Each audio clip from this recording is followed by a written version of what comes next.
赤毛のアン。英語で読もう。第20章。Anne of Green Gables. Chapter 20. A good imagination gone wrong. Spring had come once more to Green Gables. The beautiful capricious, reluctant Canadian spring, lingering along through April and May in a succession of sweet, fresh, chilly days, with pink sunsets and miracles of resurrection and growth. The maples in Lover's Lane were red-budded and little curly ferns pushed up around the dryad's bubble. Away up in the barrens, behind Mr. Silas Sloane's place, the mayflowers blossomed out, pink and white stars of sweetness under their brown leaves. All the schoolgirls and boys had one golden afternoon gathering them, coming home in the clear, echoing twilight with arms and baskets full of flowery spoil. I'm so sorry for people who live in lands where there are no mayflowers, said Anne. Diana says perhaps they have something better, but there couldn't be anything better than mayflowers, could there, Marilla? And Diana says if they don't know what they are like they don't miss them. But I think that is the saddest thing of all. I think it would be tragic, Marilla, not to know what mayflowers are like and not to miss them. Do you know what I think mayflowers are, Marilla? I think they must be the souls of the flowers that died last summer and this is their heaven. But we had a splendid time today, Marilla. We had our lunch down in a big mossy hollow by an old well, such a romantic spot. Charlie Sloane dared Artie Gillis to jump over it, and Artie did because he wouldn't take a dare. Nobody would in school, it is very fashionable to dare.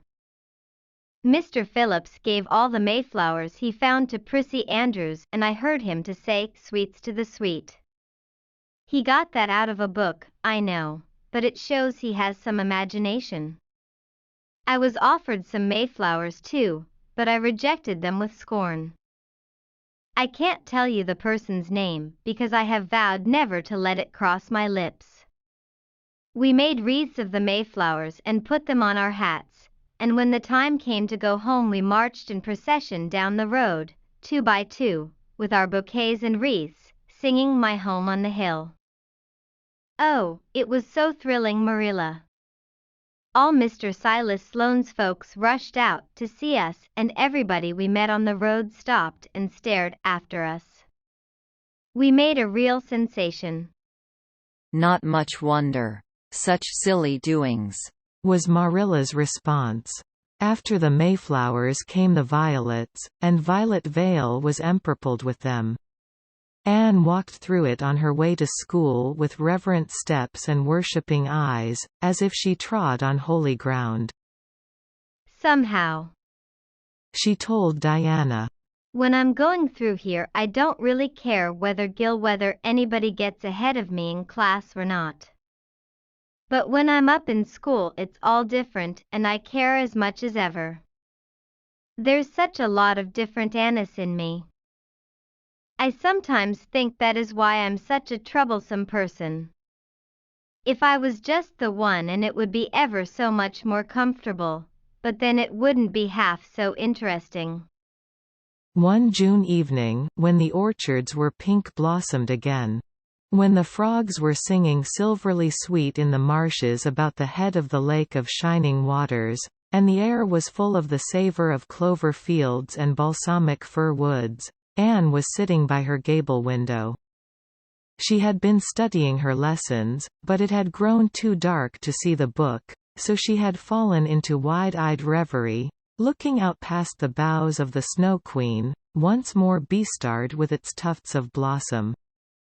In all essential respects the little gable chamber was unchanged.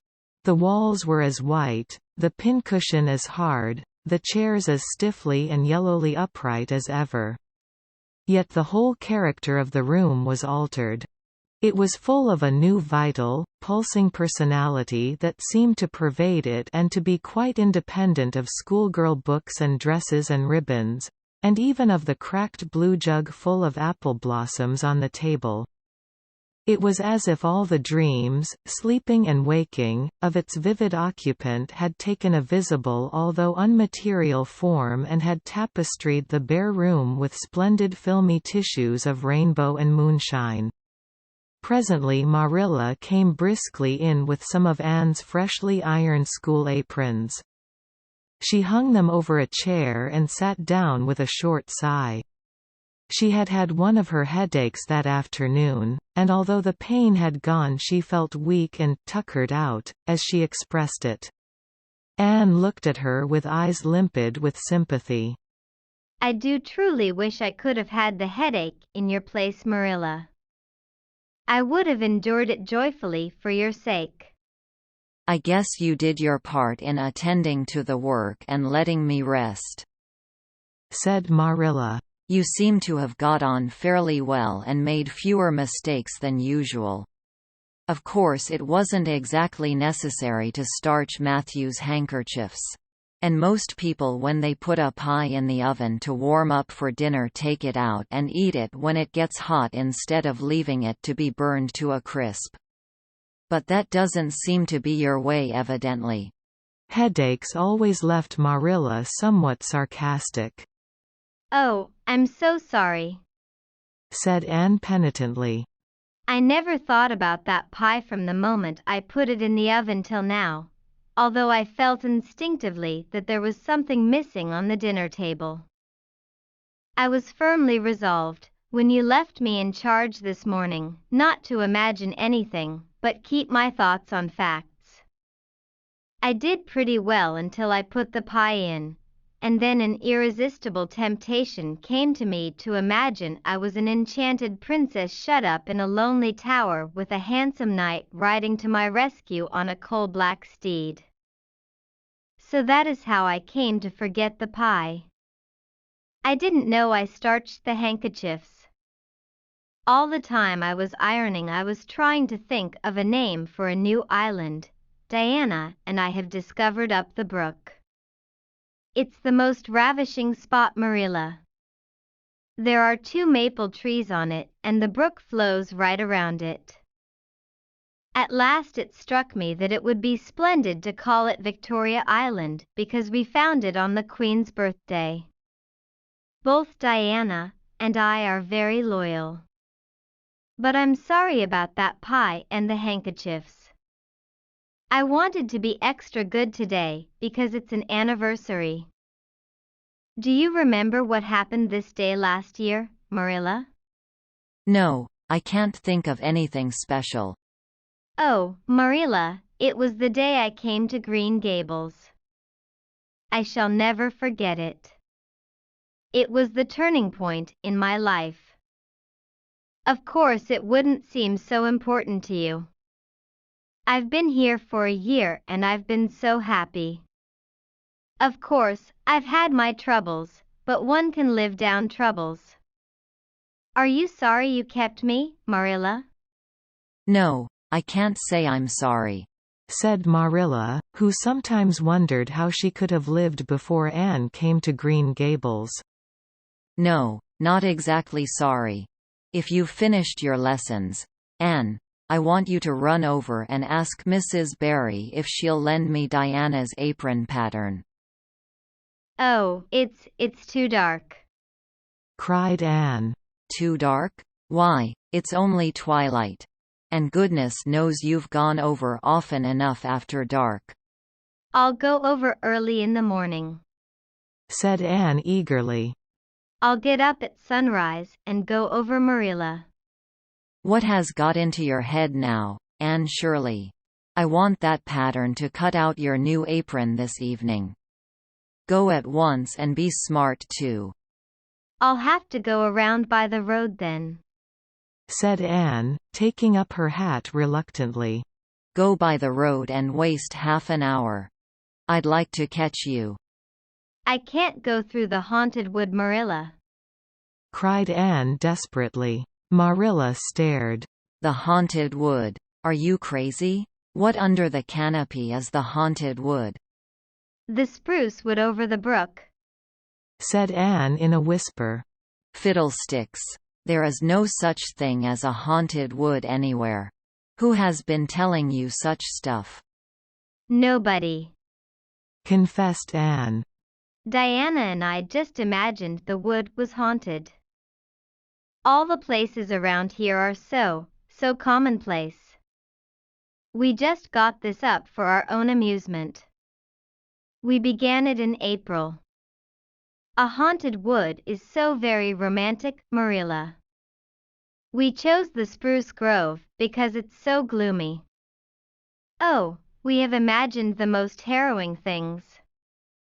There's a white lady walks along the brook just about this time of the night and wrings her hands and utters wailing cries. She appears when there is to be a death in the family. And the ghost of a little murdered child haunts the corner up by Islewild. It creeps up behind you and lays its cold fingers on your hand, so. Oh Marilla, it gives me a shudder to think of it. And there's a headless man stalks up and down the path and skeletons glower at you between the boughs. Oh Marilla, I wouldn't go through the haunted wood after dark now for anything. I'd be sure that white things would reach out from behind the trees and grab me. Did ever anyone hear the like? Ejaculated Marilla, who had listened in dumb amazement. Anne Shirley, do you mean to tell me you believe all that wicked nonsense of your own imagination? Not believe exactly, faltered Anne. At least, I don't believe it in daylight. But after dark, Marilla, it's different. That is when ghosts walk. There are no such things as ghosts, Anne. Oh, but there are, Marilla, cried Anne eagerly. I know people who have seen them.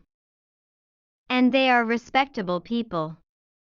Charlie Sloane says that his grandmother saw his grandfather driving home the cows one night after he'd been buried for a year. You know Charlie Sloane's grandmother wouldn't tell a story for anything. She's a very religious woman. And Mrs. Thomas's father was pursued home one night by a lamb of fire with its head cut off hanging by a strip of skin. He said he knew it was the spirit of his brother and that it was a warning he would die within 9 days. He didn't, but he died 2 years after, so you see it was really true. And Ruby Gillis says. Anne Shirley, interrupted Marilla firmly. I never want to hear you talking in this fashion again. I've had my doubts about that imagination of yours right along, and if this is going to be the outcome of it, I won't countenance any such doings. You'll go right over to Barry's, and you'll go through that spruce grove, just for a lesson and a warning to you. And never let me hear a word out of your head about haunted woods again. Anne might plead and cry as she liked, and did, for her terror was very real. Her imagination had run away with her and she held the spruce grove in mortal dread after nightfall. But Marilla was inexorable. She marched the shrinking ghost seer down to the spring and ordered her to proceed straightaway over the bridge and into the dusky retreats of wailing ladies and headless specters beyond. Oh Marilla, how can you be so cruel? Sobbed Anne. What would you feel like if a white thing did snatch me up and carry me off? I'll risk it, said Marilla unfeelingly. You know I always mean what I say. I'll cure you of imagining ghosts into places. March, now. Anne marched. That is, she stumbled over the bridge and went shuddering up the horrible dim path beyond. Anne never forgot that walk. Bitterly did she repent the license she had given to her imagination. The goblins of her fancy lurked in every shadow about her, reaching out their cold, fleshless hands to grasp the terrified small girl who had called them into being. A white strip of birch bark blowing up from the hollow over the brown floor of the grove made her heart stand still. The long-drawn wail of two old boughs rubbing against each other brought out the perspiration in beads on her forehead. The swoop of bats in the darkness over her was as the wings of unearthly creatures. When she reached Mr. William Bell's field she fled across it as if pursued by an army of white things, and arrived at the Barry kitchen door so out of breath that she could hardly gasp out her request for the apron pattern. Diana was away so that she had no excuse to linger. The dreadful return journey had to be faced. Anne went back over it with shut eyes, preferring to take the risk of dashing her brains out among the boughs to that of seeing a white thing. When she finally stumbled over the log bridge she drew one long shivering breath of relief. "Well, so nothing caught you?" said Marilla unsympathetically. "Oh, Marilla," chattered Anne. "I'll be contented with commonplace places after this." End of chapter 20.